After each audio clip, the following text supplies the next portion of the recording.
Hindi nagusto ni dating Pangulong Rodrigo Duterte na personal o virtual na dumalo sa nakatakdang confirmation hearing para sa kinaharap na kasong Crimes Against Humanity sa International Criminal Court o ICC.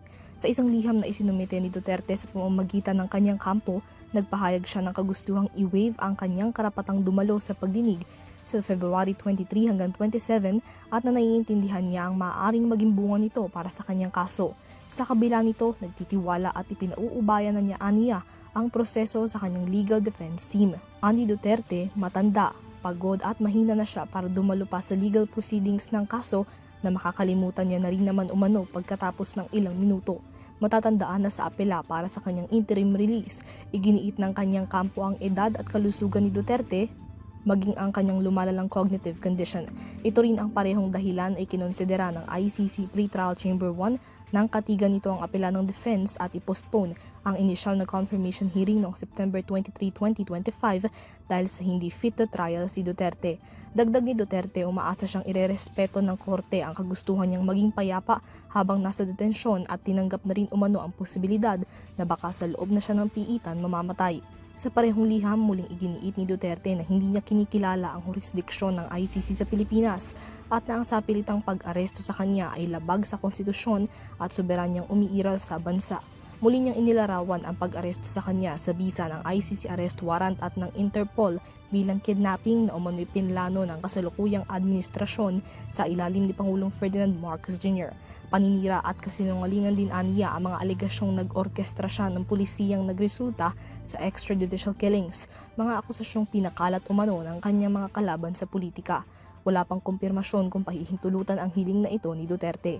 Samantala, bilang tugon sa akusasyon ni Duterte na ang opisina ng Pangulo ang nagpondo ng jet na nagdala sa kanya sa The Hague, Netherlands, muling nanindigan ang palasyo na alinsunod sa batas ang naging pag-aresto. Paliwanag ni Palace Press Officer at Undersecretary Attorney Claire Castro, alinsunod sa batas, mayroong obligasyon ng Pilipinas sa isang international tribunal o court na malaon nang nag-iimbestiga laban sa isang individual. Pagpapadala po sa dating Pangulong Duterte sa ICC or sa The Hague ay ayon po sa batas. RA 9851, maliwanag ang sinasabi sa Section 17 na kapag ang isang kaso o isang complaint ay dinidinig na sa isang state o international tribunal or court, maaari pong i-dispense with na ng gobyernong ito ang anumang pag-iimbestiga at hayaang magpatuloy ang pag-iimbestiga sa nasabing state or international tribunal. At yun po ang ginampanan at yun ang naging paraan ng gobyernong ito para po makamtan ang sinasabi nating hustisya ng mga nag-complain or kahit po ang akusado. Muli niya ring iginiit na hindi nasaklaw ng jurisdiksyon ng ICC ang Pilipinas mula nang kumalas ito noong 2019, ngunit kailangan pa rin tumalima sa legal policies para sa mga kasong naganap habang miyembro pa ang bansa ng Rome Statute. Sa kaso ni Duterte, miyembro pa ang Pilipinas ng Rome Statute nang maganap ang mga umano'y EJK sa ilalim ng War on Drugs campaign na kasong iniimbestigahan ngayon ng ICC. Kung meron ngang batas, sinabi natin pinapairal na RA 9851, at yung ating obligasyon sa Interpol, hindi man natin kinikilala na may jurisdiction ay ICC ngayon, sa ngayon.